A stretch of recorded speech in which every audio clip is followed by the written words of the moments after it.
स्वामी समर्थ. पाहून दुर्लक्ष करू नकोस. जर का हा स्वामी संदेश तुम्ही शेवटपर्यंत ऐकलात तर भाग्यवंत ठराल. स्वामी तुमच्याशी संवाद साधण्याचा प्रयत्न करत आहे आणि या संवादानंतर तुमचे जीवन कायमचे बदलणार आहे. तुमच्या जीवनात असे चमत्कार होतील जे पाहून तुम्ही आश्चर्यचकित व्हाल. तुमचे जीवन आनंदाने भरून जाईल. ज्याची तुम्ही कधी अपेक्षा केली नसेल ते तुमच्या पदरात मिळेल व तुमचा खरा मनापासून स्वामींवर विश्वास असेल तर आत्ताच व्हिडिओला लाईक करून कमेंटमध्ये लिहा श्री स्वामी समर्थ, जय जय स्वामी समर्थ. स्वामींवर आम्ही खूप प्रेम करतो असंही लिहा. मित्रांनो, दररोज सद्गुरूंना प्रार्थना करा. आजपर्यंत जे दिले ते तुझेच आणि मी निमित्त मात्र आहे. इतरांपेक्षा मला तू भरपूर दिलेस. राहिलेले आयुष्य देखील तुझ्या कृपा आशीर्वादाने सुख, शांती, समाधान, आनंद व समृद्धीचे जाण्यासाठी नामस्मरणाची ताकद दे व तुझी आठवण सतत होऊ दे. मनाचा परिणाम शरीरावर होतो, म्हणून मनात नेहमीच चांगले विचार येऊ दे. चांगले आरोग्य दिल्यास तुझी सेवा अखंड करता येईल आणि सेवा करताना हे शरीर तुझे आहे, या शरीराला कोणताही घातपात होऊ नये याचीही काळजी तूच घे. माझ्या जीवनात जे भोग असतील ते तुझ्या आशीर्वादाने नाश होत, हीच तुमच्या चरणी प्रार्थना. अशी प्रार्थना तुम्ही दररोज स्वामींना करा. नक्कीच तुम्हाला अनुभव येतील व तुम्हाला साक्षात्कार होईल. श्री स्वामी समर्थ, जय जय स्वामी समर्थ. स्वामी म्हणतात, काय एवढा चिंता करतोस? मी असताना फक्त तू माझी आठवण काढ व मनापासून माझा धावा कर. माझे नामस्मरण कर. मी तुझ्याच जवळ आहे. जेवढा माझा जप करशील तेवढेच तुला फळ मिळेल, पण तुझी सेवा फुकट जाणार नाही हे मी तुला शाश्वती देतो. म्हणून लक्षात ठेवा, कधी स्वामींची सेवा ही कधी वाया जात नाही. ते डबल करून आपल्याला परत देतात. हे लक्षात ठेवा. फक्त कर्म चांगले ठेवा, तुमचं नक्कीच चांगलं होईल. चिंता ही कोणाला भेडसावत नाही. आम्ही चिंतेच्या अधीन आहोत. आम्ही चिंतेच्या अधीन नसून तर चिंता आम्हाला शिवणारच नाही. पण यासाठी काय करायला लागेल? यासाठी चिंतामणी पाहायला लागेल. चिंता बाजूला काढली की मनी राहतो. मनी कोणाच्या हातात आहे? तर आमच्या अक्कलकोटांच्या स्वामींच्या हातात आहे. मग तुम्ही अक्कलकोट स्वामींचे नाव घेतलं तर चिंता निघून जाईल आणि मनी राहील. मग तो मनी ज्यांच्या हातात आहे तो हात तर आपल्या डोक्यावर आला तर चिंता संपलीच. मला वाटतं असं काहीतरी करायला पाहिजे आणि यासाठी सहस्रनामाची गरज आहे. प्रत्येक नामाला एक आहुती आणि एक थेंब तूप घातलंच पाहिजे. म्हणून लक्षात ठेवा, नेमकी तुम्ही भक्ती कशी करताय याच्यावर सुद्धा लक्ष ठेवा व ते स्वामी पाहतच असतात. बाळा, मी आहे रे. मी सर्वत्र आहे. मी चराचरात व्यापून आहे. स्वामी आपल्याला कायमस्वरूपी हे सांगत असतात की मी वारा आहे, मी पाणी आहे, आकाशही मीच आहे, पक्ष्यांच्या कंठातून निघालेली शिळही मीच आहे, गांगणापुरात मीच आहे, ध्रुवांवर, कैलासावर आणि गरुडावरही मीच आहे. मी कुठेही गेलेलो नाही. मी सदैव तुमच्या पाठीशी आहे. भिवू नकोस, मी तुझ्या पाठीशी आहे. माझी गुरुमाऊली स्वामी समर्थ कायम माझ्या पाठीशी असंच राहो, हीच स्वामींचरणी प्रार्थना. स्वामी सुखाचे समुद्र आहे आणि माणसाच्या सर्व प्रकारच्या इच्छा, आकांक्षा पूर्ण करणारे ते कल्पतरू आहेत. 4 पुरुषार्थ, 8 सिद्धी आणि 9 प्रकारच्या निधी त्या स्वामींकडे वास्तव्यास आहेत. त्यामुळं हे सामान्य माणसा, तू तुझ्या जिवेचे चोचले पुरविणं थांबव आणि ही जीभ स्वामी नामस्मरणात भक्तीकडे वळव. व्यर्थ बडबड करू नकोस. स्वामी चरणांचा दास हो. स्वामी तुला सर्व काही देतील, हेही लक्षात ठेव. कोणी तुला कितीही दुःख द्यायचा प्रयत्न करू दे, कितीही त्रास देऊ दे, शेवटी त्यांची गाठ माझ्याशी आहे. भिवू नकोस, मी तुझ्या पाठीशी आहे. म्हणून तुला कोणी त्रास देत असलं तरी टेन्शन घेऊ नको. मी त्याचा योग्यक्षेम बरोबर लावतो व तू तुझं काम करत राहा व तुझे कर्म चांगले ठेव. मी तुझ्यावर लक्ष ठेवून आहे. कपाळावरील रेषेत भाग्य शोधण्यापेक्षा कपाळावरील घामातच भविष्य शोधल्यास आयुष्यात कपाळावर हात टेकवण्याची कधीच वेळ येणार नाही, हेही तितकंच खरं आहे. म्हणून नशिबावादी होण्यापेक्षा प्रयत्नवादी व्हा. यश तुमची वाट पाहत आहे व यश तुमची वाट पाहता पाहता सर्व काही तुमच्याकडून करून घेत आहे. तक्रार नाही, धन्यवाद शिकलो. तुझ्या संगतीत स्वामी नम्र व्हायला शिकलो. पूर्वी कोणी टीका केली, तिरस्कार केला तर मन नाराज व्हायचे. आता तुझ्या इच्छेत इच्छा मिळवून राहायला शिकलो. म्हणून ब्रह्मांड नायक श्री स्वामी समर्थ यांना माझा त्रिवार नमस्कार व त्रिवार मुजरा. स्वामी, तुम्ही असेच माझ्या पाठीशी राहा, हीच तुमच्या चरणी प्रार्थना. जेव्हा अनन्य भक्ती प्रत्यक्षात कृतीस येते तेव्हा तिचे रूपांतर सेवेत होते आणि जेव्हा स्वामींना असे पात्र शरीर भेटते तेव्हा स्वामी महाराज त्या शरीरामार्फत भक्तीचा प्रसाद वाटण्याचे कार्य सुरू करतात. त्या शरीरामध्ये भक्तिविश्वास, साहस, रचनात्मक कृतज्ञता आदी ईश्वरीय गुण चमकतात. या शरीरालाच सेवेकरी असे म्हणतात. मित्रांनो, स्वामी महाराज, माझ्या पायात इतके बळ द्या की धावत धावत मी तुमच्या दरबारी येऊ शकेन. मला अशी सद्बुद्धी द्या की रोज सकाळ संध्याकाळ मी गुडघे टेकून विनम्र भावे मुजरा करू शकेल. मी 50 वर्ष जगू की 100 वर्ष ही तुमची इच्छा. माझी तर एकच इच्छा की ओठांवर तुमचे नाव असावे व दानासाठी माझे हात कधी थकू नये. स्वामी महाराज, प्रेमळ दृष्टी द्या. सहकार्य करणारे हात द्या. सन्मार्गावर चालणारे पाय द्या. जास्तीत जास्त लोकांपर्यंत तुमचे कार्य पोहोचवण्याची ताकद द्या आणि सदैव तुमचे स्मरण करणारे मन द्या. महाराज, आपल्या लेकराला कृपादृष्टी आणि सद्बुद्धी द्या. कर्म हे कोणाला सुटलेले नाही. कर्माचा बोध आणि त्याची मार्मिकता ही सर्व कळायला हवी. बोध हा बुद्धीला पटणाऱ्या गोष्टीचा होतो. बुद्धीला खरे तर काहीच पटत नसते. त्यासाठी ज्ञान होणे फार महत्त्वाचे आहे आणि ज्ञान ज्या वेळेला बुद्धीला होते त्यावेळेला त्याच्यातील मार्मिकता म्हणजे खरे मर्म काय आहे हे कळायला लागते. आणि हे दोन्ही कळाले की आपोआप भक्तिमार्ग हा सुलभ आहे हे कळते. भक्ती आणि भजन करता करता हे सगळे समजायला लागते. म्हणून सगळ्यात महत्त्वाचे आहे बोध, कर्म आणि मार्मिकता. म्हणून याकडे तुम्ही लक्ष दिले पाहिजे व कर्म तुमचे नेहमी चांगलेच ठेवले पाहिजे. मित्रांनो, कर्मसिद्धांत हा खूप डेंजर आहे. तुम्ही जर बघितलं तर डोळ्यांनी झाडावरचा आंबा पाहिला, खाण्याची इच्छा जागृत झाली. डोळे तर फळ तोडू शकत नाही ना, म्हणून पाय गेले फळ तोडायला. पण जवळ पोहोचूनही पाय आंबा तोडू शकले नाहीत. मग हात गेले आंबा तोडायला. हाताने आंबा तोडला पण हात, पाय व डोळे ते खाऊ शकले नाहीत. आंबा खाल्ला तोंडाने, पण तो तोंडात राहिला नाही, तो गेला पोटात.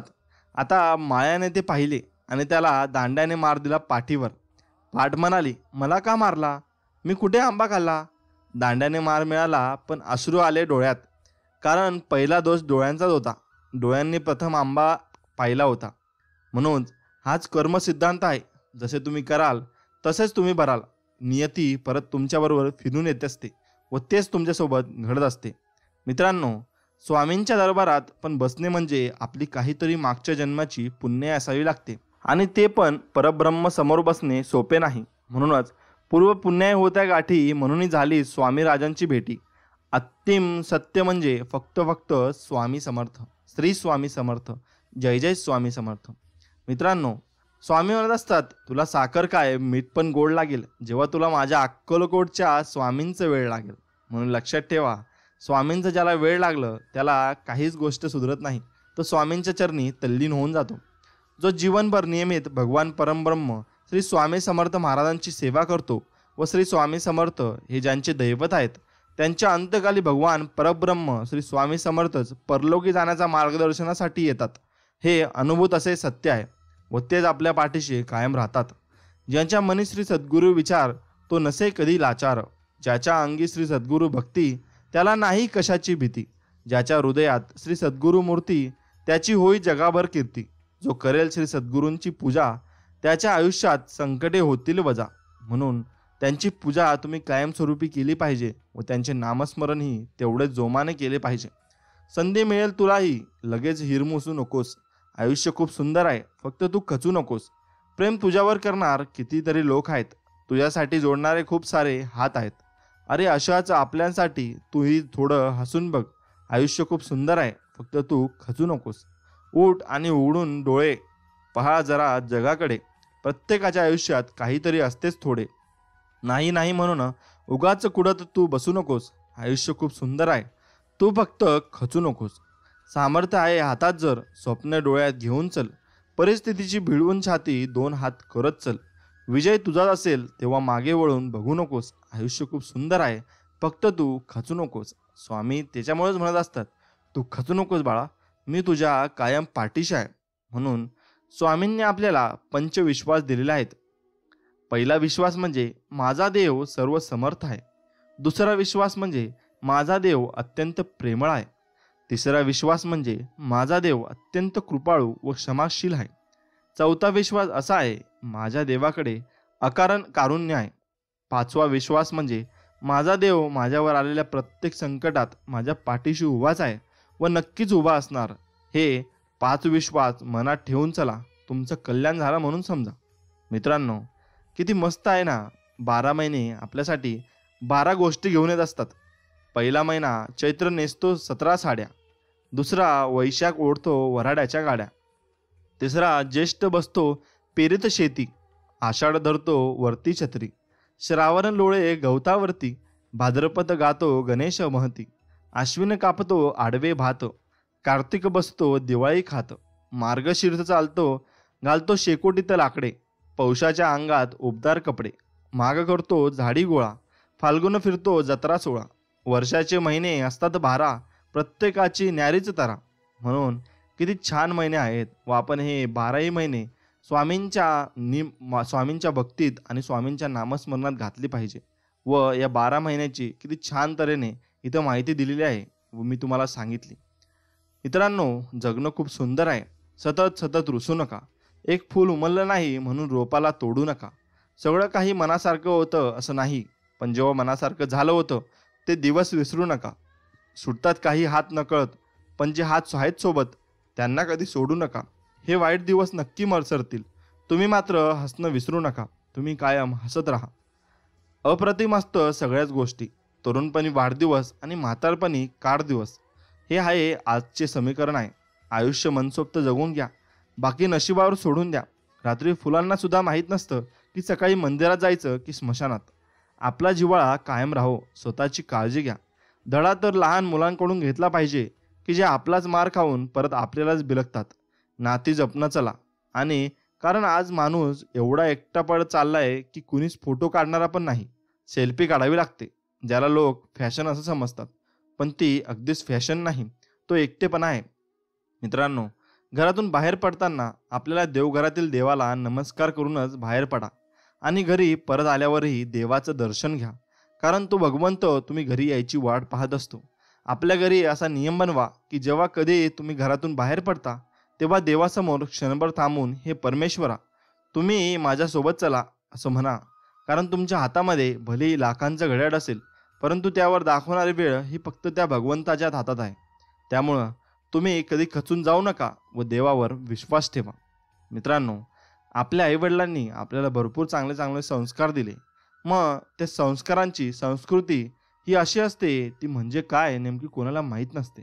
शेवटी संस्कृती म्हणजे बाजारीची भाकरी, वांग्याचे भरीत, गणपती बाप्पा मोरया ची मुक्त आरोळी, केळीच्या पानातली भाताची मूद आणि त्यावरचे वरण, उघड्या पायांनी तुडवलेला पंचगंगेचा काठ, मारुतीच्या देवळात एका दमात फोडलेले नारळातील उडलेले पाण्याचे तुषार, दुसऱ्याचा पाय चुकून लागल्यावर देखील आपण प्रथम केलेला नमस्कार, दिव्या दिव्या दीपत्कार, आजीने सांगितलेल्या भूताच्या गोष्टी, दुसऱ्याला वाटायची आपट्याची पाने, पंढरपूरची धूळ आणि अंबार यांच्या रामप्रमाणात मिसळून खाल्लेले डाळे आणि साखरे फुटाणे, सिंहगडावर भरून आलेली छाती आणि दिवंगत आप्तांचा मुठभर अस्तींचा गर्भपर्णाचा वेळी झालेला स्पर्श, कुंभाराच्या चाकावर फिरणाऱ्या गोळ्याला त्याचे पाण्याने भिजलेले नाजूक हात लागून मडके घडावे, यालाच तर संस्कृती म्हणतात.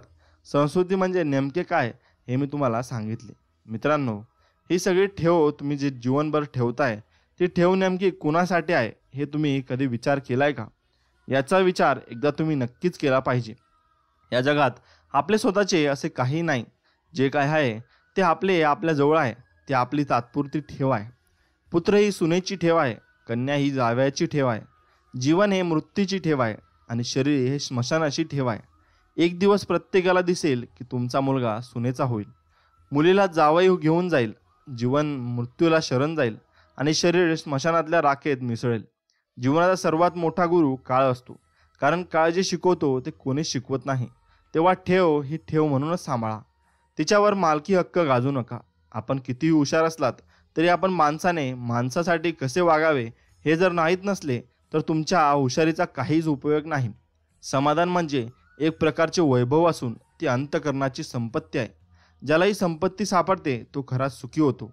दुसऱ्याचं हिसकावून खाणाऱ्याचं पोट कधी भरत नाही आणि वाटून खाणारा कधी उपाशी मरत नाही. एवढंही तुम्ही लक्षात घेतलं पाहिजे. आणि हा जीवनाचा सार आहे. हा जीवनाचा सार ज्याने समजून घेतला व ज्याने वाटून खाल्ले व ज्याचे सर्व कल्याण होते हेही जगाला माहीत आहे. म्हणून स्वामी म्हणत असतात, कोणाचं वाईट करू नका व कर्म चांगले ठेवा, तुम्हाला तुमच्या पाठीशी मी कायम उभा राहील. अप्रतिम संदेश स्वामी देत असतात आपल्याला. कालच्या पावसात एक घटना घडली. झाडावरचं एक घरटं वाऱ्याने अचानक पडलं. दोघं शब्द संपल्यासारखे स्तब्ध बसून होते. चिमणा: सकाळी बोलूयात. चिमणी: हो. रात्र संपायची वाट बघत दोघे बसून राहिले. सकाळी स्वच्छ प्रकाश पडला. चिमणा उत्साहाने म्हणाला, निघूया आता, पुन्हा नव्या काड्या आणू. तिच्या डोळ्यात पाणी आलं. चिमणा: अगं वेडे, पाडणं त्याच्या हातात आहे तर भांडणं आपल्या हातात आहे. आणि मदतीची वाट बघायला आपण काय माणसं थोडी आहोत. चल निघूया. आणि त्यांची उंच आकाशात झेप घेतली. याला जगणं असं म्हणतात. म्हणून तुम्ही देवाने तुमच्यासोबत काही चुकीच्या गोष्टी केल्या तर असं समजू नका की देव तुमच्या सोबत नाही. देव कायम सर्वांच्या सोबत असतो. तो सर्वांच्या पाठीराखा आहे. पण तुमचे प्रारब्ध हे तुम्हाला चुकणार नाहीत, हेही लक्षात घ्या. आणि ते प्रारब्ध चुकणार नाहीत, पण ते प्रारब्ध त्यांची तीव्रता कमी करण्याचे काम हे भक्ती मार्ग करत असतो. म्हणून तुम्ही कायम भक्तीत राहिले पाहिजे. तीच खरी संपत्ती आहे. खरी संपत्ती म्हणजे नसल्या आयुष्यात काही तरी चालेल, फक्त आई वडील सोबत असावेत. नसला आयुष्यात मोठा बंगला तरी चालेल, सावली देणारे त्यांचे मायेचे हात असावेत. नसली महागडी गाडी तरी चालेल, डोळ्यांना आई बाबा कायम आनंदी दिसावेत. नसले मोठे नाव तरी गाव तरी चालेल, त्याचे थोर असे आशीर्वाद कायम असावेत. गरीब म्हणून जगणे हिनवले तरी चालेल, पण ही श्रीमंती माझ्याजवळ कायम टिकून असावी. देवळातील देव नाही भेटला तरी चालेल, पण माझे विठ्ठल रुक्माई माझ्या आज सोबत असावेत. हीच आशा प्रत्येकाने बाळगली तर कोणत्याच वृद्धाश्रमात कोणाचे आईवडील दिसणार नाही. व देव तुम्ही शोधत असता, देवोदेवी फिरत असता, पण देव खरंच दोन घरातच असतात. ते म्हणजे आपले आई वडील असतात. 4 दिवस एकांतवासात जा, लोक तुमचं नाव सुद्धा विसरतील. मनुष्य जीवनभर ह्या अहंकारात जगतो की आपण लोकांकरता विशेष आहोत. परंतु वास्तविकता ही असते की तुमच्या असण्या नसण्याने कोणालाच काही फरक पडत नाही. याची जितकी गरज तो तितकाच तुमचा वापर करीत असतो. एक शेर भरपूर चांगला लिहिलेला आहे, हिंदीमध्ये आहे, मी तुम्हाला ऐकवतो. न रुकी वक्त की गर्दिश, ना जमाना बदला, पेड सुखा तो परिंदोने ठिकाणा बदला. म्हणजे जेव्हा पक्ष्यांसाठी प्रेम हे पेड म्हणजे झाड हे सुकलेले असते, तेव्हा ते त्याच्यावर घरटं बनवूच नाही. ते अगदी बहारदार हिरवेदार झाडावर घरटं बदलतात. व जेव्हा झाड सुकून जातं तेव्हा ते झाडाला देखील सोडून जातात. हाच संस्कृतीचा व हाच जीवनाचा नियम आहे. मित्रांनो, याच प्रकारे तुम्ही चालले पाहिजे. नदीच्या प्रवाहाजवळ गेल्यावर तिचा संतपणा व खळखळाट जाणवतो, परंतु तिच्यापासून काही अंतरावर दूरवर अथवा उंचीवर गेल्यावर तिची स्थिती स्थिर व गतिहीन दिसते. तसे स्वतःचा विसर पाडून पूर्ण त्यागमय केल्यावर आपले अस्तित्वच उरत नाही. जे दृष्टीने दिसते ते फक्त चमकणे, परावर्तित जीवनाची चमक व परप्रकाशीपण उरते. अगदी असेच व्हावे लागते. आपण दुसऱ्यांच्या उपयोगी पडून स्वतःचे अस्तित्वच फक्त सद्गुणरूपात न ठेवता ते फक्त परावर्तित अथवा तेजात ठेवणे हीच त्याग या स्थितीची अवस्था होय.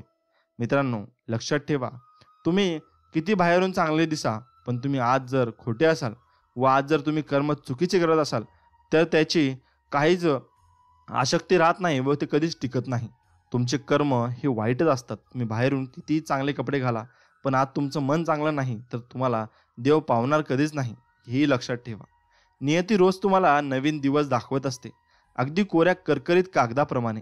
अरे, नियती तुमच्याकडून काहीतरी हिसकावून घेते तर ते तुम्हाला काहीतरी नवीन आणि मौल्यवान देण्याकरता तुमचा हात रिकामा करत असते. म्हणून लक्षात ठेवा, नियतीवर भरोसा ठेवा व पुढे चालत राहा. जीवनात नक्कीच तुम्हाला यश मिळणार. श्री स्वामी समर्थ: चांगल्या लोकांना देव नेहमी त्रास देतो, पण त्यांची साथ कधी सोडत नाही. आणि वाईट लोकांना देव खूप काही देतो, पण त्यांना साथ कधी देत नाही. ध्यानात ठेवा, निराशावादी विचार ठेवल्याने कधीच यश मिळत नाही. सकारात्मक विचारसरणी असल्यास प्रगती होते. जर नशीब काही चांगले देणार असेल तर त्याची सुरुवात कठीण गोष्टीने होते, आणि नशीब जर काही अप्रतिम देणार असेल तर त्याची सुरुवात अशक्य गोष्टीने होते. फक्त स्वामींवर विश्वास ठेवा. ते तुम्हाला न मागताही भरपूर काही देतील व तुम्हाला ते सांभाळता येणार नाही एवढे देतील. फक्त तुम्ही एकच नियम बनवावा की तुम्ही दररोज स्वामींची भक्ती व स्वामींचे नामस्मरण करावे. त्यांच्या नामस्मरणात एवढी ताकद आहे जी कशातच नाही. तुम्ही जर ते केले व नियमितपणे केले तर तुम्हाला त्याचा साक्षात्कार नक्कीच होईल व स्वामींची अद्भुत लीला तुम्हाला नक्कीच समजेल.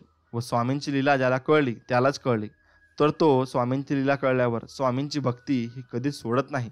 व स्वामींची प्रार्थना ही तो करत असतो. मित्रांनो, स्वामींना तुम्ही प्रार्थना कशी करायची हे अनंता मला माहीत नाही की माझे यापूर्वी किती जन्म झाले व पुढे किती होणार आहे, पण स्वामी राया हा पक्का विश्वास आहे की प्रत्येक जन्मात तूच माझ्या सोबती होता, तूच माझा मार्गदर्शक होता. हे दत्तात्रेया, मला मोक्ष नको, कारण तुझ्या भक्तीचा आनंदच न्यारा आहे. फक्त एकच विनंती आहे की हा प्रपंच करत असताना या मायेच्या दुनियेत माझे मन जरा भरकटले तर पुन्हा तुझ्या चरणावर स्थिर ठेव आणि तुझे नाम माझ्या मुखात अखंड राहू दे. म्हणून नामस्मरणात भरपूर ताकद आहे. ती ताकद तुम्ही समजून घेतली तर तुम्ही जीवनात खूप यशस्वी व्हाल व तुमचे जीवन तरून जाईल. व त्याचप्रमाणे तुमचे जीवन जर एकदा तरले तर तुम्ही परत नामामध्येच राहाल व नाम तुमच्यामध्ये राहील. हे लक्षात ठेवा आणि नामाप्रमाणे चालत राहा. तुम्हाला नाम भरपूर पुढे घेऊन जाईल. मित्रांनो, एवढा विश्वास ठेवा, न हारता, न थकता, न थांबता. प्रयत्न करण्यासमोर कधी कधी नशीब सुद्धा हारतं. म्हणून प्रयत्न कधी सोडू नका. जीवनात चांगल्या माणसांना शोधू नका, स्वतः चांगले व्हा आणि कुणीतरी तुम्हाला शोधत नक्कीच येईल. एवढी गोष्ट मात्र खरी आहे. मनुष्याजवळची नम्रता संपली की त्याच्याजवळची माणुसकीच संपली म्हणून समजावे. एखादी गोष्ट करण्याकरता आपल्याला सकारात्मक विचार प्रवृत्त करत असतात आणि सकारात्मक विचारांमुळे आपण भरपूर काही मिळवतो व भरपूर काही करत असतो. त्यामुळे सकारात्मक विचारांमुळेच तर आपल्या आयुष्यात उत्साह निर्माण होतो आणि या उत्साहात बळावर आपण एखादे अशक्य वाटणारे कार्यसुद्धा पूर्ण करतो. जीवनात उत्साह जोपर्यंत आहे तोपर्यंत माणसाला कोणत्याच गोष्टीची भीती राहत नाही. तो त्या उत्साहाच्या जोरावर जीवनात खूप मोठी कामगिरी पूर्ण करतो. कारण एका दृष्टिकोनातून पहिले असता माणसाचे जीवन हे एका आकांक्षावर अवलंबून आहे. जीवनात आशा असणे खूप महत्त्वाचे आहे. कधी हार न मानता समोर चालत राहणे म्हणजे आयुष्य होय. त्यासाठी आपल्याला जीवनात कधी हताश, उदास, निराश न होता समोर चालत राहणे हा आयुष्याचा नियम आहे. आणि जो या नियमांचं पालन करत आयुष्य जगतो त्याला जीवनात कमी प्रमाणात समस्यांना सामना करावा लागतो. आयुष्यात एका ठिकाणी कधी अडकून न राहता नेहमी चालत राहावे. ज्याप्रमाणे पाणी एका ठिकाणावरून दुसऱ्या ठिकाणी वाहत राहते, तेच पाणी जर एका ठिकाणाहून थांबले तर त्या पाण्यात जीवजंतू निर्माण होऊन ते पाणी खराब होते. अशाच प्रकारे आपला उत्साह निर्माण करणारे आणखी काही जीवनात भरपूर काही गोष्टी आहेत. ते तुम्ही पकडून चालले पाहिजे व तुम्ही पुढे पुढे जात राहिले पाहिजे.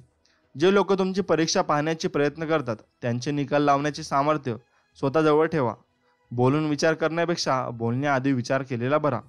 जोपर्यंत चांगले शिक्षण घेणे म्हणजे चांगली नोकरी लागणे ही संकल्पना पालक आणि विद्यार्थ्यांच्या डोक्यातून निघून जात नाही तोपर्यंत समाजात नोकरच जन्माला येतील, मालक नाही.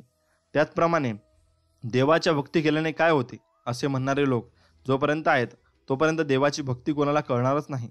कारण देवाची भक्ती केल्याने हीच देवाची भक्ती कळते अशी कळत नाही. शहाणा माणूस प्रत्येक वेळी एकांतात आणि कमजोर व्यक्ती नेहमी घोळक्यात दिसतो. हे एवढे लक्षात ठेवा. कारण शहाणा माणूस कधीच घोळक्यात जात नाही. तो आपल्या एकांतात स्वतःशीच बोलत असतो, स्वतःकडे बघत असतो की माझ्यात काय कमतरता आहे, मी काय पूर्ण करू शकतो, मी कसा पुढे जाऊ शकतो व देवाचं नामस्मरण मी कसं करू शकतो. हे आत्ताच्या पिढीला कळणं खूप अवघड आहे. आणि देवाचे नामस्मरण तर सोडून द्या, ते एवढ्या वाईट विचारात गुंतलेले आहेत की त्यांना त्यातूनच बाहेर यायला मार्ग सापडत नाही. तर ते देवाचे नामस्मरण कधी करणार. म्हणून तुम्हाला सांगत असतो, देवाचे नामस्मरण करा, त्यातच भरपूर काही शक्ती आहे व ती शक्ती तुम्हाला आयुष्यात खूप पुढे घेऊन जाईल. आता आपण जाणून घेऊ यश. यश म्हणजे नक्की काय असतं. यश म्हणजे योगायोग किंवा अनपेक्षित घटना नव्हे, तर आपल्या दृष्टिकोनाचा परिणाम किंवा फलित असते. आपला दृष्टिकोन आपणच ठरवत असतो, म्हणजे आपले यश आपणच निश्चित करतो. मित्रांनो, यश ही नशिबाने मिळणारी गोष्ट नव्हे. लॉटरी किंवा जुगाराप्रमाणे अनपेक्षित यश लाभेल म्हणून कित्येक जण वेड्यासारखी वाट पाहतात. पण अशाने यश मिळते का? एका साधूला वाटेत एक हिरवगार मळा दिसला. वाऱ्यावर डोलणारं तरारलेलं पीक कौतुकाने बघत तो जवळ गेला. त्या शेतकऱ्याला तो म्हणाला, देवानं तुला या सुंदर शेताचे वरदान दिलं आहे, याबद्दल तू देवाचा ऋणी असलं पाहिजेस. त्या शेतकऱ्याने उत्तर दिलं, खरंय, देवाने मला हे सुंदर शेत दिलं आहे आणि याबद्दल मी देवाचा ऋणी आहे. पण मी या शेतात काम करण्याच्या आधी फक्त देवाच्याच ताब्यात हे शेत होतं, तेव्हा तुम्ही हे पाहायला हवं होतं. कितीतरी वेळा आपण पाहतो की एखादा माणूस एका पाठोपाठ एक यशाच्या पायऱ्या चढत जातो. बाकीचे पहिल्या पायरीवरच घुटमळत राहतात. याचं काय बरं कारण असेल? एखादा माणूस एकामागून एक अडथळे पार करून आयुष्यातलं आपलं ध्येय गाठतो, पण बाकीचे मात्र पहिल्याच अडथळ्याशी थंबकून राहतात आणि काहीच साध्य करू शकत नाही. असं का? या दोन प्रश्नांच्या उत्तरामागचं तत्व व दृष्टिकोन यांचा जर आपण शिक्षणाक्रमात समावेश केला तर संपूर्ण शिक्षण पद्धतीत क्रांती होईल. हे उत्तर देताना आपलं असं लक्षात येईल की सर्वसामान्यांहून जो वेगळा माणूस असतो तो संधी पकडतो, संधीचा फायदा करून घेतो, परंतु सामान्य माणूस मात्र वेगळी धडपड धाडस करण्याऐवजी सतत सुरक्षित राहण्याचा प्रयत्न करतो.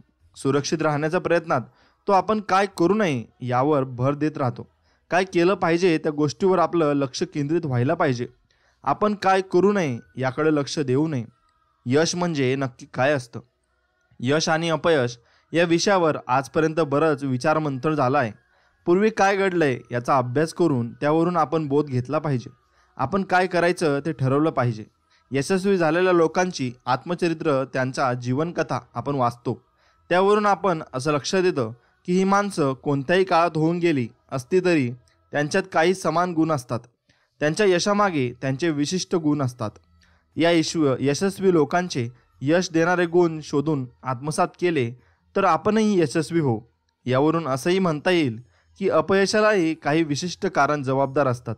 अपयश देणारी ही कारणं टाळली तर आपल्याला अपयश येणार नाही. यश मिळवणं ही काही रहस्यमय गोष्ट नाही. काही मूलभूत तत्वांचं सातत्याने आचरण केलं तर यशाचं फळ त्याला लागतंच.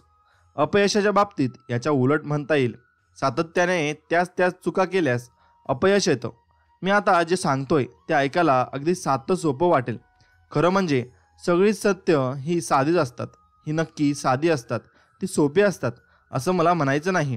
सदा प्रसन्न राहत भरभरून प्रेम करणं, सुजाण बुद्धिवंतांच्या आदराला पात्र होणं आणि लहानगयाची माया लाभणं, टीकाकारांची मान्यता लाभणं आणि मित्र म्हणवणाऱ्यांची केलेला विश्वासघात खंबीरपणे सहन करणं, सौंदर्याला दाद देणं, इतरांमधल्या चांगल्या गोष्टी टिपणं, परतफेडाची जराही अपेक्षा न करता कशाची कुणासाठी तरी आपलं जीवन झोकून देणं, एखाद्या उद्दिष्टात सफल होणं, मग ते म्हणजे मूल चांगलं वाढवणं असो वा कुणाचं आयुष्य सावरणं, जीव वाचवणं असो, अगदी बागेचा एखादा तुकडासुद्धा छान फुलवणं असो व सामाजिक परिस्थितीत सुधारणा घडवून आणणं असो, अगदी रंगात येऊन खेळ खेळणं आणि खळखळून हसणं, आनंदाने मुक्तपणे गाणी गाणं, तुमच्यामुळं एकाचं तरी आयुष्य सुखाचं झालं याचं समाधान असणं, हे सगळं असणं म्हणजे यशस्वी होणं असं होय.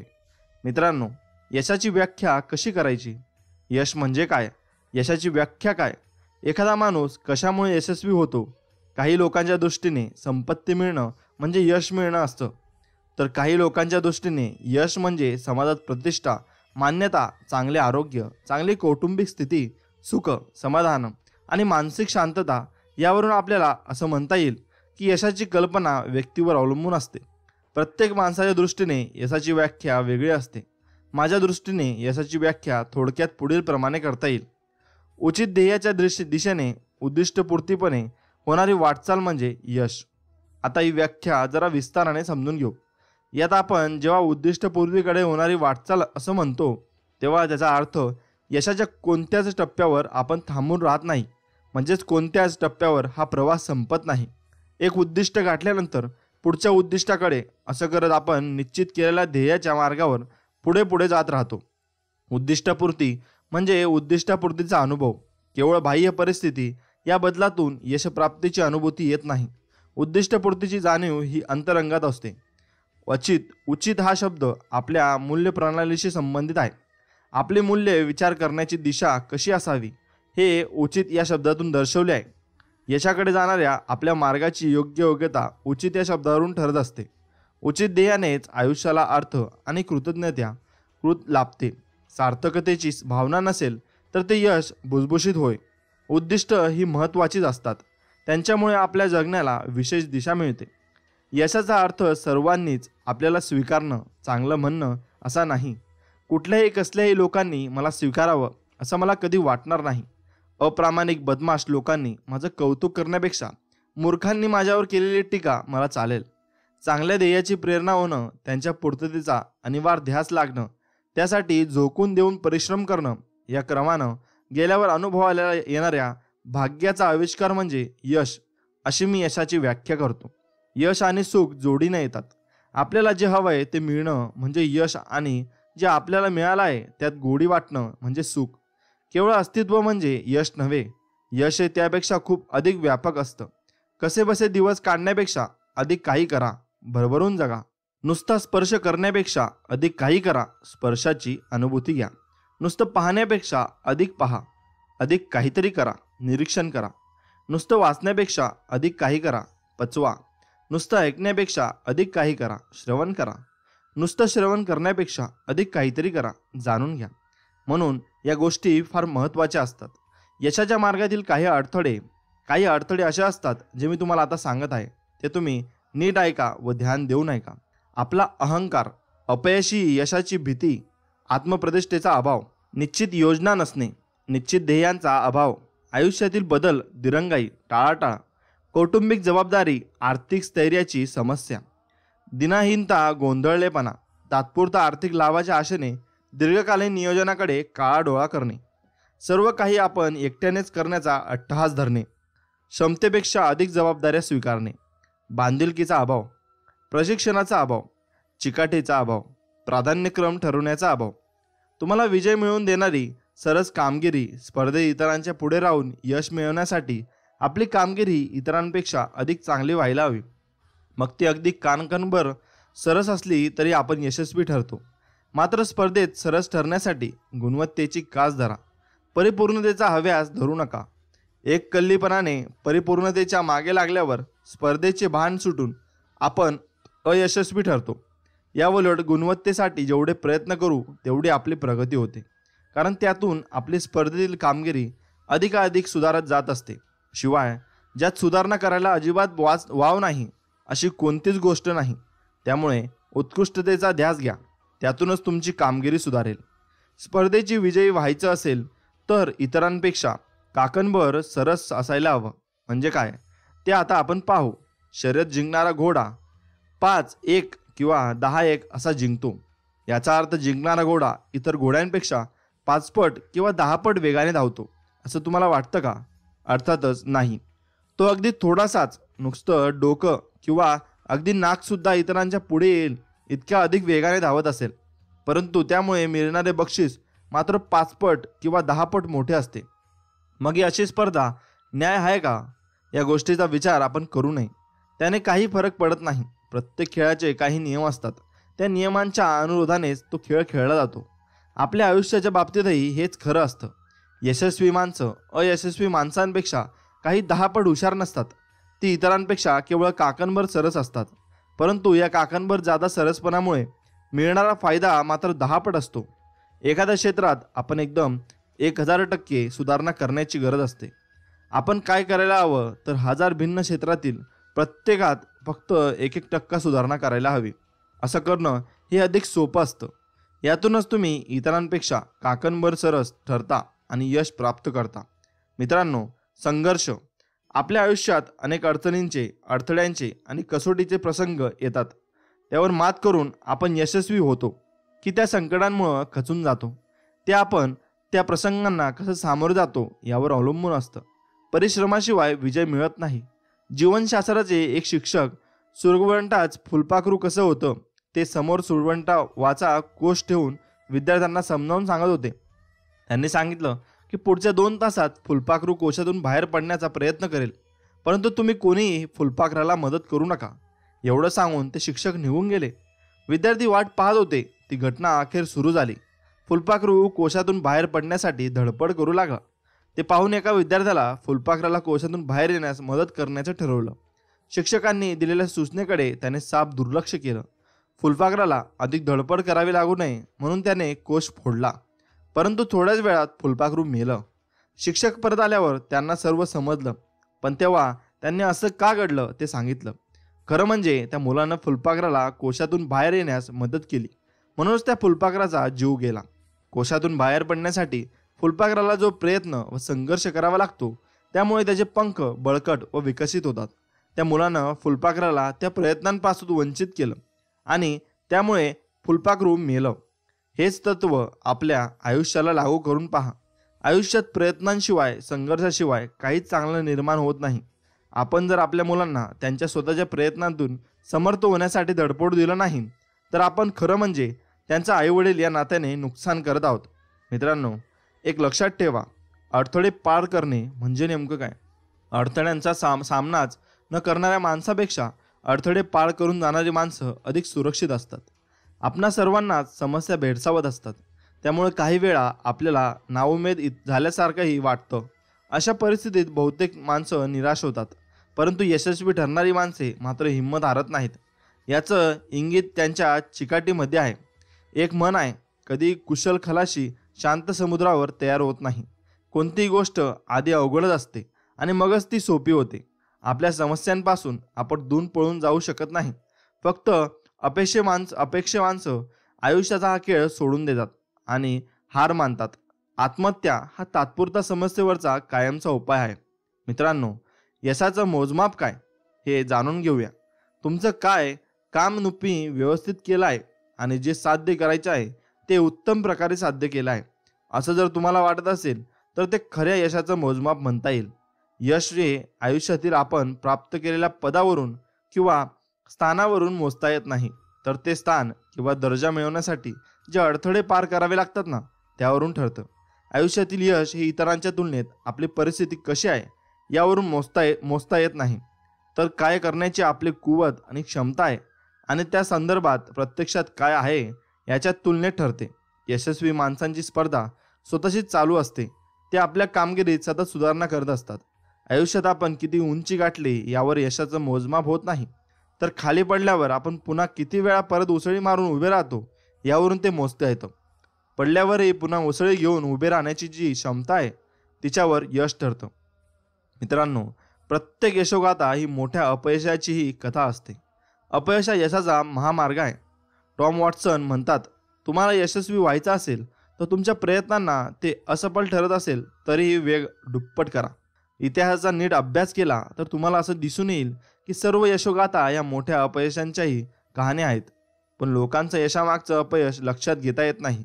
ते चित्राची एक बाजू पाहतात आणि म्हणतात, तो माणूस नशिबान होता, त्याला नेमक्या संधी वेळेवर मिळाल्या होत्या. या संदर्भात एका व्यक्तीच्या आयुष्यात इतिहास मी तुम्हाला सांगणार आहे. या माणसाला 21व्या वर्षी व्यवसायात खोट आली. 22व्या वर्षी तो विधिमंडळाची निवडणूक हरला. 24व्या वर्षी परत एकदा व्यवसायात तो अपयशी ठरला. 26व्या वर्षी ऐन तारुण्यात पत्नीच्या मृत्यूचे दुःख त्याला पचवावे लागले. 27व्या वर्षी नैराश्याने तो पार खचून गेला. वयाच्या 34व्या वर्षी तो संसदीय विधिमंडळाची निवडणूक हरला. 45व्या वर्षी तो सेनेटच्या निवडणुकीत पराभूत झाला. 47व्या वर्षी उपराष्ट्राध्यक्ष होण्याचे त्याचे प्रयत्न अयशस्वी ठरले. 49व्या वर्षी आणखी एक सेनेटवरून निवडणूक येण्यास तो अयशस्वी ठरला आणि 52व्या वर्षी तो अमेरिकेच्या राष्ट्राध्यक्षपदी निवडून आला. हा माणूस म्हणजे अब्राहम लिंकन. तुम्ही त्याला अयशस्वी म्हणू शकाल का? आपली धडपड म्हणजे थांबून तो स्वस्थ बसला असता तर, पण लिंकनच्या दृष्टीने अपयशी तात्पुरती माघार होती. तो अंतिम टप्पा नव्हता. टीव्ही, इलेक्ट्रॉनिक वस्तू, दूरसंचार यंत्रणा यातील महत्त्वाचा घटक असलेला ट्रायोड ट्यूबचा संशोधक ली डेफोस्टेरच्या सरकारने जिल्हा रुग्णालयात त्याला 1913 खाली खटका भरला. माणसाचा आवाज आपण अटलांटिक सागराच्या पलीकडे प्रसारित करू शकतो असं सांगून आपल्या कंपनीच्या शेअरमध्ये पैसे गुंतवण्यास उद्युत करून अनेक गुंतवणूकदारांची दिशाभूल केली असा आरोप त्याच्यावर ठेवण्यात आला. त्याची जाहीर नाचक्की करण्यात आली. मात्र ली डेफोरेस्टच्या या शोधाशिवाय आज आपली काय अवस्था झाली असती तुम्ही कल्पना तरी करू शकता का? 10 डिसेंबर 1903च्या न्यूयॉर्क टाइम्सच्या अग्रलेखात एक प्रश्न उपस्थित केला होता. हवेपेक्षा जड असलेले यान हवेत उडण्याचा प्रयत्न करणाऱ्या राईट बंधूंना शहाणं म्हणावं काय? त्यानंतर एकाच आठवड्यात किटी हॉक येथून राईट बंधूंनी त्यांचं ऐतिहासिक उड्डाण केलं. वयाच्या 65व्या वर्षी कर्नल सॅडिसनजवळ एक जुनी पुराणी मोटर आणि बेकार भत्त्याचा $100चा चेक होता. काहीतरी केलं पाहिजे असं त्याला तीव्रपणे जाणवलं. त्याला त्याच्या आईची पाककृती आठवत होती आणि तो ती पाककृती विकायला बाहेर पडला. पहिली ऑर्डर मिळवण्यासाठी त्याने किती दरवाजे ठोठावले असतील कल्पना आहे का? पहिली ऑर्डर मिळवण्यासाठी त्याने हजारोंनी अधिक दारे ठोठावली. त्यापैकी कितीतरी जण 3ऱ्या, 10व्या, 100व्या प्रयत्नानंतर प्रयत्न सोडून देतात आणि तरी आपण म्हणतो की आम्हाला शक्य होते तेवढे प्रयत्न आम्ही केले. कर्नल सॅन्डर्सची ही पाककृती आज जगभर केटुकी फ्राईड चिकन या नावाने प्रसिद्ध आहे. म्हणून व्यंगचित्रकार वॉल्ट डिस्ने यांच्या आयुष्यातील ही गोष्ट आहे. उमेदवारीच्या काळात उत्तर प्रदेशच्या संपादकाकडून त्यांची चित्र साबार परत येत. ते म्हणत वॉल्ट डिझाईनजवळ प्रतिभा सर्जनशीलता नाही. एक दिवस चर्चमधील एका धर्मोपदेशकाने काही व्यंगचित्र काढण्यासाठी त्याला बोलावलं. चर्च शेजारील उंदराचा सुळसुळाट असलेल्या एका खोलीत डिन्सने काम करीत असे. एक छोटा उंदीर पाहून त्याला उंदरावर आधारित चित्रमालिका तयार करण्याची प्रेरणा मिळाली. हीच आज जगभर आब्राहुदांच्या आवडण्याची मिक्की माऊसची सुरुवात केली. यशस्वी लोक हे काही अवाढव्य अचाट गोष्टी करत नाही, तर ते साध्या साध्या गोष्टी वैशिष्ट्यपूर्ण रीतीने व्यवस्थित करतात. एक दिवस बहिरेपणाचा थोडासा दोष असलेला 4 वर्षाचा मुलगा शाळेतून परत आला. त्याच्या खिशात त्याच्या शिक्षकाने दिलेली चिठ्ठी होती. तुमच्या टॉमीला शिक्षणात गती नाही, त्याला शाळेत पाठवू नका. टॉमीच्या आईने ती वाचली आणि त्या शिक्षकाला उत्तर दिले, माझा टॉमी नक्कीच शिकेल, मी स्वतः त्याला शिकवेल. हा टॉमी म्हणजे सुप्रसिद्ध संशोधक स्वामी थॉमस एडिसन. थॉमस एडिसनला फक्त 3 महिने शाळेतील औपचारिक शिक्षण मिळालं होतं आणि तो कानाने अधू होता. हेनरी फॉर्डने पहिली मोटारगाडी तयार केली, पण तिच्यात रिव्हर्स गिअर घालायलाच तो विसरला होता. तुम्ही या माणसांना अयशस्वी म्हणाल का किंवा अपयशस्वी म्हणाल का? मित्रांनो, समस्याच नसल्यामुळे नव्हे तर अनेक समस्या असूनही ती माणसं यशस्वी झाली. परंतु वारंवार पाहता जगाला काय वाटलं की ही माणसं निव्वळ नशिबान होती. जगातील सर्व यशोगाथा या मोठ्या अपयशांच्याही कहाण्या आहेत, इतरांच्या. आणि त्यांच्यात फरक एवढाच की प्रत्येक अपयशानंतर ही माणसं पुन्हा जोमाने उभी राहिली.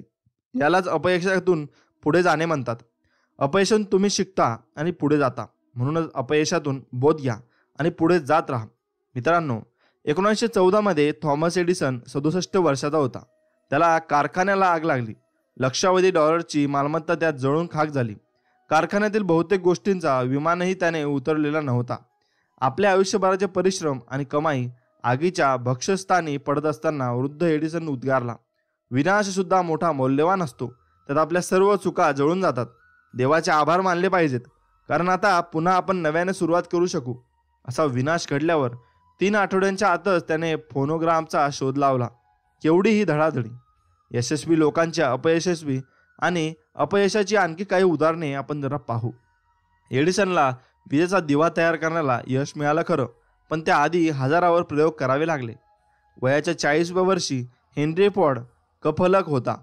ली आयकोका याला वयाच्या 54व्या वर्षी फोर्ड कंपनीतून हेनरी फोर्डने काढून टाकलं होतं. याच आयकोकाने मग दिवाळखोरीला खालेली क्रिलर कार कंपनी फायद्यात आणून तिला अमेरिकेतील 4थ्या क्रमांकावर नेऊन दाखवलं. तुला संगीतातली जाण नाही, प्रतिभा नाही, तू या क्षेत्रात काही करू शकणार नाहीस, असं ज्याला लहानपणी ऐकवण्यात आलं, त्या बेथोवनने पुढे अप्रतिम संगीत रचना जगाला दिल्या. आयुष्यात अडथळे येणं अपरिहार्य असतं.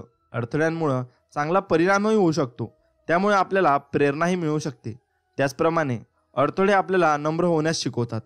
अडथळे तुमच्या व तुम्हाला त्यांच्यावर मात करण्यासाठी धैर्य आणि विश्वास देतात. परिस्थितीवर विजय मिळवायला आपण शिकलं पाहिजे. आपण परिस्थितीचे बळी ठरता कामा नये. भीती आणि शंका यामुळे मनाचे संतुलन बिघडते. प्रत्येक अडथळ्यावर स्वतःला विचारा, या अनुभवातून मी काय शिकलो. असं केलं तर तुम्ही वाटलेल्या अडथळ्यांचाही खुबीने उपयोग करून घेत परिस्थितीवर मात करण्याचे कौशल्य आत्मसात करू शकाल. जसा तुम्ही विचार कराल, तुम्हाला वाटत असेल की आपण पराभूत होणार, तर तुम्ही नक्कीच पराभूत होणार. तुम्हाला वाटतं की तुमचं धैर्य नाही, त्या खरोखरच तुमच्यात धैर्य नसणार. तुम्हाला जिंकायला तर हवंय, पण जिंकणार नाही असं वाटतं, तर मग तुम्ही जिंकणारच नाही. तुम्हाला वाटलं की आपण हरणार, तर तुम्ही नक्कीच हरणार. कारण जगात आपल्याला असं दिसून येतं, यश हे माणसाच्या इच्छेपासून सुरू होतं. यश किंवा अपयशाचं मूळ आपल्या मानसिकतेत असते. तुम्हाला वाटलं की आपण मागे पडतोय, तर मग तुम्ही नक्कीच मागे पडाल. तुम्हाला उन्नती करायची असेल तर विचार उच्च पाहिजेत. तुम्हाला स्वतःविषयी आत्मविश्वास असला पाहिजे, तरच तुम्ही यशस्वी व्हाल. जीवनाच्या या स्पर्धेत नेहमी शक्तिवान आणि वेगवान माणसं जिंकणार असं नाही, तर सरतेशेवटी तो जिंकतो जो पक्क ठरवतो की मी जिंकणारच आहे. सर्वात मोठी देणगी काय दिली आहे? तसं पाहिलं तर शारीरिकदृष्ट्या मनुष्य प्राणी हा सर्वात दुबळा प्राणी आहे. तो पक्षासारखा उडू शकत नाही. एखाद्या चिटभर कीटकांच्या दंशाने तो मरू शकतो. तो पळण्यात चित्ताला मागं टाकू शकत नाही. तो माशासारखा पोहू शकत नाही. माकडाप्रमाणे झाडावर सरसर चढू शकत नाही. त्याला जवळ गरुडाची तीक्ष्ण नजर नाही. वाघ सिंहासारखे अंकुशदार नख्या असलेले पंजे व तीक्ष्ण धारदार सुळे त्याच्याकडे नाहीत. शारीरिकदृष्ट्या माणूस असहाय्य आणि असुरक्षित आहे, परंतु निसर्ग समंजस आणि दयाळू आहे. निसर्गाने माणसाला सर्वात मोठी देणगी दिली आहे, ती म्हणजे विचार करण्याची क्षमता. माणूस हा आजूबाजूच्या परिस्थिती, वातावरण आपल्याला अनुकूल असे बनवू शकतो, परंतु प्राण्यांना मात्र भोवतालच्या परिस्थितीशी जुळून घ्यावे लागते. दुर्दैव एवढेच की फार थोडे लोक या महान देणगीचा, विचारशक्तीचा पुरेपूर उपयोग करतात. अपयशी माणसं दोन प्रकारची असतात: विचारहीन कृती करणारे आणि कृती न करता फक्त विचार करत राहणारे. विचार न करता आयुष्य जगणे हे नेम न धरता गोळी मारण्यासारखं आहे. आयुष्य एखाद्या स्वयंसेवी उपग्रहाप्रमाणे आहे. तुम्ही थाळी घेता, त्यात हवा तो पदार्थ घेता आणि दुसऱ्या टोकाला जाऊन पैसे भरता. तुम्ही पैसे द्यायला तयार असता तर तुम्हाला हवा तो पदार्थ मिळू शकतो. तुमच्याकडे येऊन तुम्हाला काय हवे ते विचारून वेटर तुमच्याकडे तो पदार्थ आणून ठेवतील. अशी वाट पाहावं तिथं थांबलात तर तुम्हाला नुसती प्रतीक्षा करतच थांबावं लागेल. आपलं आयुष्यही असंच आहे. आपल्याला काय हवंय ते ठरवा आणि ते हस्तगत करा. त्यासाठी त्याची किंमत चुकती करा. आयुष्य म्हणजे निवड आणि तडजोडी. निवड आणि तडजोड यात एक विरोधाभास दिसतो. खरा आयुष्य जर निवडीला भरपूर वावत असेल तर तडजोड करण्याचा प्रश्नच कुठे येतो. लक्षात ठेवा की तडजोड ही देखील आपली निवडच असते. आपण हे विधान जर विस्तारपणे तपासून पाहू. आयुष्यात निवडीसाठी आपल्यापुढे बरेच पर्याय असतात, पण आयुष्यात आपल्याला निवड करायला पुष्कळ वाव कसा असतो. आपण प्रमाणाबाहेर खातो तेव्हा आपण काय करतो, तर प्रत्यक्षात लठ्ठ होण्याचा पर्याय निवडतो. आरोग्याच्या नियमाविरुद्ध वागतो तेव्हा आजारी पडण्याची निवड करतो. दारू पिऊन वाहन चालवू लागतो तेव्हा आपण अपघातात आपण स्वतः मरण्याचा किंवा दुसऱ्याला मारण्याचा धोकादायक पर्याय स्वीकारत असतो. आपण जेव्हा लोकांशी वाईट पद्धतीने वागतो तेव्हा त्याचा प्रतिसाद म्हणून लोकांनी आपल्याशी तसंच वाईट वागावं अशी आपली निवड केलेली असते. आपण जेव्हा लोकांची पर्वा करीत नाही तेव्हा लोकांनीही आपली पर्वा करू नये हा पर्याय आपण स्वीकारलेला असतो. एकदा निवड केली की तिने तिचे परिणाम आपण स्वीकारावे लागतातच. कोणत्याही गोष्टीची निवड करायला आपण स्वतंत्र असतो, परंतु एकदा का निवड झाल्यावर त्या निवडीचं आपल्यावर नियंत्रण राहतं. मान सर्वश्रेष्ठ होण्याची आपल्यालाही समान संधी असते. निवड निर्णय आपला असतो. मडक्याला पाहिजे तो आकार देणाऱ्या कुंभाराशी आयुष्याची तुलना करता येईल. आपणही आपल्या आयुष्याला पाहिजे तो आकार देऊ शकतो. आयुष्य म्हणजे तडजोड. आयुष्य म्हणजे केवळ मौज मजा आणि जल्लोष नव्हे. अतीव दुःख, वेदना, नैराश्य यांनाही आपल्याला सामोरे जावं लागतं. आपण अकल्पित, अनपेक्षित अशा अनेक गोष्टी घडतात. काही दुर्घटना घडतात. होत्याचं नव्हतं होतं. आयुष्याची घडीच विस्कटून जाते. चांगल्या लोकांच्या बाबतीत वाईट घटना घडतात. शारीरिक अपंगत्व किंवा जन्मताच असणारे व्यंग अशा गोष्टी माणसाच्या नियंत्रणाबाहेरच्या असतात.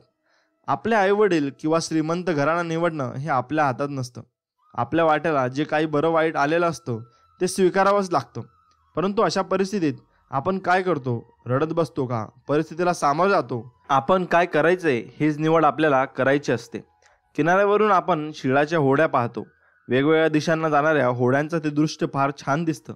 मजेची गोष्ट अशी की वाऱ्याची दिशा एकच असते, पण त्या होड्या मात्र शिळाची दिशा असेल त्याप्रमाणे वेगवेगळ्या दिशेने जात असतात.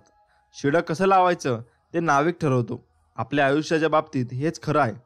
आपल्या वाऱ्याची दिशा ठरवू शकत नाही, परंतु शिड कसं लावायचं हे आपण ठरवू शकतो.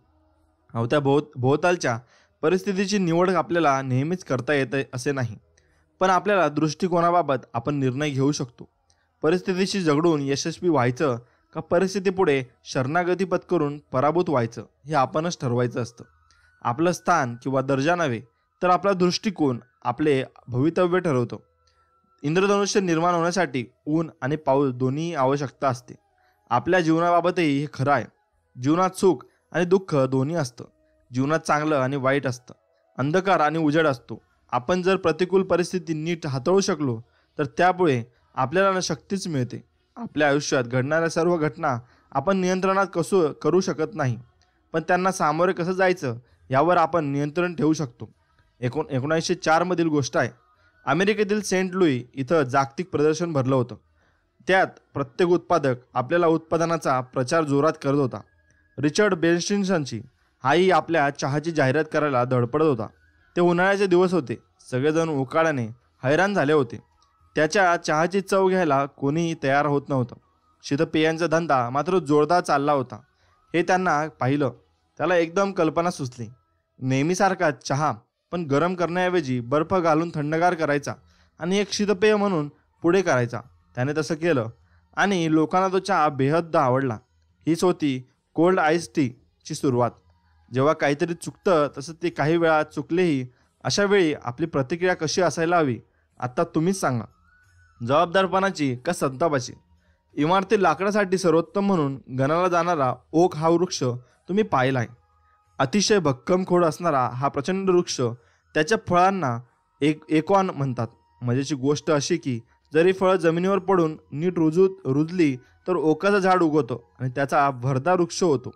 मात्र हे कधी तर युरियाच्या खारीने ते फळ खाली टाकलं तर. निसर्गाने आपल्याला लिंबू दिलाय, लिंबूच मिळालाय म्हणून रडत बसायचं का त्याचं छानपैकी सरबत करायचं हे आपणच ठरवायचं. कोणत्या गुणांमुळे माणूस यशस्वी होतो? मग ते गुण कोणते? आता ते गुण आपण जाणून घेऊ. पहिलं गुण आहे इच्छा. आपले इस्पित साध्य करण्याची तळमळ हीच आपल्याला यशाकडे नेणारी सर्वात प्रबळ प्रेरणा असते. माणसाच्या मनामध्ये जे रुजतं किंवा माणूस जे मनात आणतो त्यावर विश्वास ठेवतो तो माणूस साध्य करू शकतो, असं नेपोलियन हिल यांना लिहून ठेवलंय. एकदा एका तरुणानं सॉक्रेटिसला यश मिळवण्याचं रहस्य ठरवलं. सॉक्रेटिसने त्याला दुसऱ्या दिवशी नदीजवळ भेट म्हणून सांगितलं. त्याप्रमाणे ते दोघे दुसऱ्या दिवशी सकाळी भेटले. सॉक्रेटिसने त्याला आपल्याबरोबर नदीच्या दिशेने चालायला सांगितलं. असं करत ते नदीच्या पात्रातून चालू लागले. पाणी जेव्हा त्याच्या गळ्यापाशी आलं तेव्हा सॉक्रेटिसने अचानक त्या तरुणाचं डोकं पाण्याखाली दाबलं आणि त्या तरुणाने डोकं वर काढण्याचा खूप प्रयत्न केला, पण सॉक्रेटिसने पकड घट्ट होती. तो तरुण काळा निळा पडेपर्यंत सॉक्रेटिसने त्याचं डोकं पाण्याखाली दाबून धरलं. सॉक्रेटिसने तरुणाचं डोकं पाण्याबाहेर काढलं तेव्हा त्या तरुणाने पहिली गोष्ट कोणती केली तर धापा टाकत एक दीर्घ श्वास घेतला. सॉक्रेटिसने त्या तरुणाला विचारलं, तू पाण्यात असताना तुला सर्वाधिक गरज कशाची वाटली? त्या तरुणाने उत्तर दिलं, हवेची. सॉक्रेटिस म्हणाला, हेच यशाचे रहस्य आहे. तुला जेवढ्या तीव्रतेने हवेची गरज वाटली तेवढ्याच तीव्रतेने यशाची ओढ लागेल तेव्हा तुला ते मिळेल. खरोखरच यशाचा यापेक्षा दुसरं रहस्य काही नाही. आत्यंतिक तळमळ हीच कार्यसिद्धीची सुरुवात असते. जसं बेताच्याच धुंगणाऱ्या शेकोटीतून फारशी ऊब किंवा धग मिळत नाही, तसंच ज्वलंत प्रबळ इच्छा नसेल तर भव्य दिव्य असं काही साध्य करता येत नाही. बांधिलकी, सचोटी आणि शहाणपणा या दोन्हींच्या भक्कम आधाराने वचन द्यायची आणि पूर्ण करायची असतात. म्हणून बांधिलकी तेवढी महत्त्वाची असते. पुढील उदाहरणावरून हा मुद्दा पुरेसा स्पष्ट होईल. मग ते उदाहरण आपण जाणून घेऊया. एकदा एका अनुभवी व्यावसायिकाने आपल्या हाताखालच्या तरुण अधिकाऱ्याला सांगितलं, आपलं आर्थिक नुकसान झालं तरी वचन पाळायचं, दिलेला शब्द पाळायचा म्हणजे सचोटी आणि मुळात अशा तऱ्हेचा मूर्खपणाचा शब्द न देणे म्हणजे शहाणपणा. आपली समृद्धी व यश हे आपलेच विचार व निर्णय याचं फलित असतं. आपल्याला आयुष्यात कोणत्या प्रकारच्या विचारांचा प्राबल्य राहावं हा आपलाच निर्णय असतो. यश मिळणं हा काही अपघात नसतो, तो आपल्याला दृष्टिकोनातून परिपाक करत असतो. ध्येयाशी एकनिष्ठ असेल तर जिंकण्याची जिद्द निर्माण होते. जिंकण्याच्या जिद्दीने खेळणं आणि पराभव टाळण्यासाठी खेळणं यात फार मोठा फरक आहे. जेव्हा आपण जिंकण्यासाठी खेळतो तेव्हा आपण उत्साहाने जिंकण्याचं ध्येय समोर ठेवून खेळतो, परंतु आपण जेव्हा हरू नये यासाठी खेळतो तेव्हा आपण मुळातच कचखाऊ भूमिका पत्कारलेली असते. आपण न हरण्यासाठी खेळतो तेव्हा आपण केवळ अपयश टाळण्यासाठी खेळतो. जिंकावंसं यश मिळावं असं आपल्याला सगळ्यांनाच वाटावं असतं, पण यश मिळवण्यासाठी आवश्यक ती तयारी मेहनत करायला फार थोडे जण तयार असतात. जेथे हे जिंकण्याची मनाची तयारी करतात आणि त्यासाठी वचनबद्ध होतात. जिंकण्याच्या जिद्दीने खेळणं हे प्रेरणेतून येतं, तर पराभव टाळण्यासाठी खेळणं हे आघातिक मनोधारेतून येतं. कोणती परिस्थिती आदर्श नसते. अशी आदर्श परिस्थिती कधी असणार नाही. आपल्याला जर काही साध्य करायचं असेल तर वाटेल तर भरकुटूनही चालणार नाही किंवा एक जागी टांगर टाकून स्वस्थ बसूनही चालणार नाही. आपली नावं आपणास हाकारली पाहिजे, कधी वाऱ्याला दिशेने तर कधी वाऱ्याच्या विरुद्ध दिशेने. सर्वोत्तम ठरलेला यशस्वी संघ आणि पराभूत संघ यात फरक काय, असं एखाद्या प्रशिक्षकाला किंवा खेळाडूला विचारा. या दोन्ही संघामधील खेळाडूंच्या शरीर प्रकृतीत, कौशल्यात आणि क्षमतेत फारसा फरक नसतो. त्यांच्यातील सर्वात मोठा फरक हा मानसिक असतो. विजेत्या संघामध्ये सर्वस्व देण्याची आणि अधिक कष्ट घेण्याची ईर्ष्या असते. विजेत्यांच्या दृष्टीने स्पर्धा जेवढी कठीण तेवढी जिंकण्याची ईर्ष्या जास्त असते, तेवढी अधिक प्रेरणा मिळते, तेवढी कामगिरी अधिक चांगली होते, तेवढी यशाची गोडी वाढते. नव्या नव्या आव्हानांमुळे नव्या नव्या क्षमता निर्माण होतात. बहुतेक क्रीडापटूंनी त्यांची सर्वोत्तम कामगिरी परिस्थिती काहीशी प्रतिकूल असतानाच केलेली आहे. अशा वेळी ते आपल्या क्षमतेचा, सरावातून कमवलेल्या कौशल्याचा अधिक कसून उपयोग करत असतात. मेहनत करून थकून गेल्यावर आपला सराव आता थांबवावा असे मला वाटत असे, तेव्हा बरोबरचा प्रतिस्पर्धी कुस्तीगीर काय करत असेल असा मी विचार करीत असे. त्याला अजून मेहनत करताना बघितल्यावर मी स्वतःला झोकून देऊन सराव करत असे. त्याला सराव संपलेला पाहिल्यावर तर मी टिचून अजून जोरात माझा सराव चालू ठेवत असे, असे कुस्तीगीर यांचे म्हणणे आहे. आपण जे काही मिळवतो ते नव्हे, तर ते प्रत्यक्षात मिळवण्याचा आपला प्रयास, त्यात मिळवलेला विजय यालाच यश म्हणतात. काही लोक अपयशाच्या भीतीने प्रयत्नच करत नाही. त्याचबरोबर ते जिथं आहेत तिथंच त्यांना थांबायचं नसतं, कारण त्यांना मागं पडण्याची भीती वाटत असते. दोन्ही करण्यात धोका आहे. खुल्या समुद्रात जी जहाजं जातात त्यांना वादळाच्या धोक्याला तोंड द्यायचं असतं व द्यावंच लागतं. जहाज जर बंदरात राहिलं नाही तर गंजून जाईल आणि गंजण्यासाठी काही त्याची निर्मिती केलेली नसते. हाच फरक जिंकण्यासाठी खेळण्यासाठी व पराभव टाळण्यासाठी खेळणं यात आहे. जो बांधील आहे त्याला धोका पत्करावाच लागेल. जे जिंकण्याच्या ईर्षेने खेळतात त्यांच्या बाबतीत एक विशेष गोष्ट दिसून येते. जेवढा तणाव दबाव वाढतो तशी त्यांच्या कामगिरीला आणखी धार येते. याउलट जे फक्त पराभव टाळण्यासाठीच खेळतात ते प्रत्यक्ष स्पर्धेपेक्षाही स्पर्धेच्या विचारांनाच खचून जातात. जिंकण्याचा विचारही करत नसल्यामुळे कसं जिंकावं हे त्यांनाच कळत नाही. स्पर्धा तीव्र असेल, दबाव असेल तर जिद्दीने खेळणारे अधिक जोमाने तयारी करतात. पराभवाची नामुष्टी टाळण्यासाठी कसेबसे प्रयत्न करणाऱ्यांचे दबावामुळे शक्ती शोषण होते. त्यांना जिंकायचं असतं, परंतु पराभवाची त्यांना इतकी भीती वाटत असते की त्यामुळे ते आपली संपूर्ण क्षमता वापरू शकत नाहीत. त्यांची शक्ती जिंकण्याच्या प्रयत्नावर एकत्रित होण्याऐवजी हरण्याची काळजी करण्यातच खर्च होते. पराभूत मनोवृत्तीचे लोक नेहमी सुरक्षितता शोधत असतात, तर जिंकणारे संधीच्या शोधात असतात. असे पराभूत मनोवृत्तीचे लोक मृत्यूपेक्षाही जीवनाला घाबरत असतात. अपयश हा काही गुन्हा नाही, पण प्रयत्न न करणं हा मात्र गुन्हा आहे. क्षेत्र कोणतंही असो, हाती घेतलेल्या कामावरील निष्ठा आणि ते सर्वोत्कृष्ट असंच करण्याचा त्यांचा ध्यास, या दोन गोष्टीवर माणसाच्या जीवनाची कृतार्थता अवलंबून असते. निष्ठेतून बांधिलकीकडे आवडनिवड आणि निष्ठा यात फरक आहे. आवडीनिवडीत तडजोड होऊ शकते, निष्ठेत नाही. दबावाखाली पसंतीच्या गोष्टी सोडून दिल्या जातात, परंतु निष्ठा अधिक दृढ होतात. आपला निष्ठा आपल्या मूल्यांशी सुसंगत असतात. म्हणूनच मूल्यप्रणाली उचित असणं हे फार महत्त्वाचं असतं. योग्य उद्देशाशी बांधील असणाऱ्याच निष्ठा आपल्याला उचित ध्येयाकडे बांधील करतात. मित्रांनो, तिसरी गोष्ट आहे जबाबदारी. एखादं काम करण्याची जेव्हा मनापासून ओढ लागते ना, तेव्हा ते काम हे केवळ एक कर्तव्य न राहता इच्छापूर्तीचे समाधान देणारे आनंद निधान बनते. उच्च आत्मप्रतिष्ठेचं भान असणारी माणसं जबाबदाऱ्या स्वीकारतात. ते निर्णय घेतात आणि आयुष्यात स्वतःच भवितव्य स्वतःच ठरवतात. जबाबदारी स्वीकारण्यामध्ये धोका तर असतोच, पण त्याचबरोबर संपूर्ण कार्याचे उत्तरदायित्व तुमच्यावर असतं. पुष्कदा हे काही फारसं सुखावं नसतं. बहुतांश लोक आपल्याला सुरक्षित कवचात राहतात आणि कुठलीही नवी आव्हानं स्वीकारण्याऐवजी आपलं निरस, बेचव, कंटाळवाणं पण स्थिर आयुष्य जगत असतात. गोष्ट घडवण्याऐवजी गोष्टी घडण्याची वाट पाहताच त्यांचे आयुष्य भरकटत जात असतं. जबाबदारी स्वीकारणं, आव्हान स्वीकारणं म्हणजे आयतेयेतेपणे, अविचारपणे वागणं नव्हे, तर डोळसपणे विचारपूर्वक धोका पत्करणं असतं. याचा अर्थ अनुकूल व प्रतिकूल बाबींचा साधक बाधक विचार करून योग्य निर्णय घेणं किंवा योग्य कृती करणं असा होतो. जबाबदार लोकांना स्वतःचं जगणं ही जगाची जबाबदारी वाटत नाही. काटकसरीपासून परावृत्त करून तुम्ही समृद्धी आणू शकत नाही. ताकदवानाला कमकुवत करून तुम्ही कमकुवताला ताकदवान नक्कीच करू शकत नाही. श्रीमंतांना गरीब करून तुम्ही गरिबांना श्रीमंत करू शकत नाही. कर्जाऊ पैशातून सुस्थिर भक्कम आर्थिक आधार निर्माण करता येत नाही. मजुरी देणाऱ्याला खाली ओढून तुम्ही मजुरी घेणाऱ्याची मदत करू शकत नाही. माणसातील प्रेरणा आणि स्वातंत्र्य काढून घेऊन तुम्ही चारित्र्य आणि धैर्य निर्माण करू शकणार नाही. समाजात दुही माजवून तुम्ही बंधुभाव निर्माण करू शकणार नाही. कमाईपेक्षा जास्त खर्च कराल तर मग त्याहून उद्भवणाऱ्या समस्येपासून तुम्ही दूर राहू शकणार नाही. माणसाने जे स्वतःला करता येईल किंवा त्याने केले पाहिजे ते त्याच्यासाठी तुम्ही त्याला चिरस्थायी स्वरूपाची मदत करू शकत नाही. मित्रांनो, एवढं लक्षात ठेवा, या गोष्टी भरपूर महत्त्वाच्या आहेत.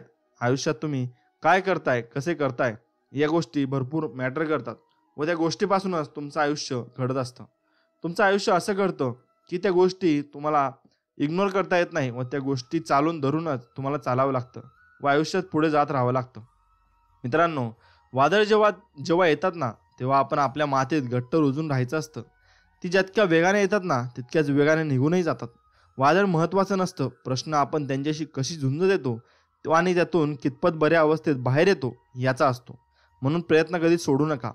जेव्हा आपली नखं वाढतात ना, तेव्हा आपली नखं कापतो, बोटं नाही. त्याचप्रमाणे जेव्हा गैरसमजातून नाती तुटायची वेळ येते, तेव्हा अहंकार तोडा, नाती नाही. नक्कीच यशस्वी व्हाल. जेव्हा एक बीज काळोख्या अंधारातून, कठोर जमिनीतून उगवू शकते, तेव्हा तर तुम्ही का नाही? एवढं लक्षात घ्या मित्रांनो. जिंकणे म्हणजे नेहमी फक्त पहिला येणे असे नसते. एखादी गोष्ट पूर्वीपेक्षा जास्त चांगली करणे म्हणजेच जिंकणे होय. म्हणजे तुम्ही प्रत्येक गोष्टीमध्ये जर इम्प्रूव्हमेंट करत असाल, तर तुम्ही प्रत्येक गोष्टीमध्ये जिंकत आहात हा त्याचा अर्थ होतो.